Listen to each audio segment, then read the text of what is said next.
தமிழக மக்கள் அத்தனை பேத்துக்கு வணக்கங்க. சரிங்களா, நான் இப்போ எதுக்கு இந்த வீடியோ போடுறேன் அப்படின்னா, என்னைய யூடியூப்பில் பார்த்துருப்பீங்களா, இன்ஸ்டாவில் பார்த்துருப்பீங்களா, இல்லை ஃபேஸ்புக்கில் பார்ப்பீங்களா எனக்கு தெரியாதுங்க. ஆனால் பார்த்துருக்காங்க, அதெல்லாம் எனக்கு நல்லா தெரியுங்க. 11ஆந்தேதி ஒரு தமிழ்நாட்டை போட்டு அடித்தாங்க இல்லைங்க, ஜெகதீஷ். சரிங்களா, தமிழை வாழ்கிறதுக்கே உரிமை இல்லாமல் இருக்குதுங்க. என்னங்க, தமிழை வாழ்கிறதுக்கு உரிமை இல்லாமல் இருக்குதுங்க. எல்லாம் பணத்தை வாங்கிட்டு, அதை வாங்கிட்டு, இதை வாங்கிட்டு எல்லாம் உள்ளே விட்டாங்க. எல்லான்னு சொல்லிங்க, டிஎம்கே காரனுங்க. சரிங்களா, அந்த 11 அடி வாங்கினவன் அவன் ஒரு டிஎம்கே நிர்வாகிங்க. அவனை காப்பாற்ற எவனும் வரல பாருங்க.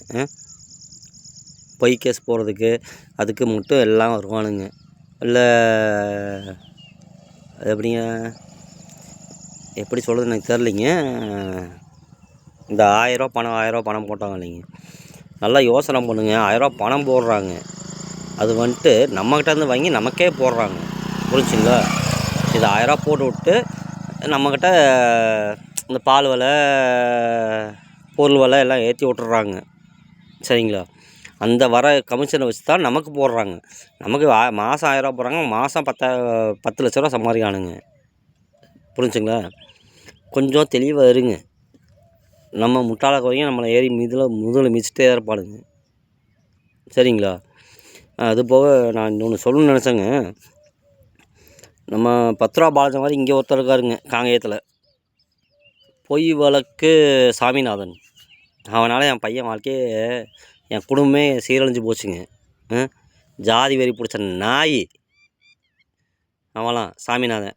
அவனுக்கெல்லாம் வந்துட்டு திமுகவில் பொறுப்பு கொடுத்து உட்கார வச்சுருக்கான் ஸ்டாலின். என்ன ஏதுன்னு கூட விசாரிக்காமல் கேஸ் போட்டு உள்ளே போடு. பொட்டச்சிங்களையும் உள்ளே போடு, அவனையும் உள்ளே போடு. பொட்டப்பாயில் முதல்ல என்னென்னு என்கிட்ட கேட்டுக்கணும்டா, இல்லை எங்கள் ஸ்டேஷனில் என்னென்னு விசாரிக்க சொல்லிக்கணும்டா. அதான் உட்கார வச்சாங்க பார்த்தியா அவன் ஜாதிக்காரங்க, எப்படி சாதாரண மனுஷனை உட்கார வச்சிருக்கான் பாரு உனையே. மயிராண்டி, இதுக்கு ஒரு கேஸ் போடு. சரியா, நான் பார்த்துக்கிறேன். அதை நீ காசை வச்சு எல்லாம் பண்ணுவேன். ஏன்னா எங்கள் காசெல்லாம் அவ்வளோ அடிச்சிருக்கல்ல. கஷ்டப்பட்டு நாங்களாம் சம்பாதிக்கிறோம். 10 ரூபா இது ஒரு 1 லட்ச ரூபா எங்களால் மீதி பண்ண முடிய மாட்டேங்குது. 1 லட்சம் கோடிக்கு சொத்து வச்சுருக்கல்ல.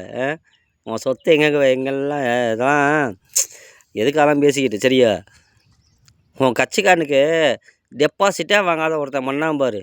யார்? நாம் தமிழர் ஆர்ப்பாட்டம். நீங்கள் என்ன பண்ணீங்க? மயிராண்டி, நான் இது பண்ணுவேன். சரியா, நீ கேஸ் போடு. அதையும் காசு கொடுத்து கேஸ் போடு. சரியா, நான் போன டைமே சொன்னேன் கோர்ட்டில், அவனை வர சொல்லுங்க, சாமிநாதனை. பொய் கேஸ் போடுறத அவன் தானே அப்படின்னு.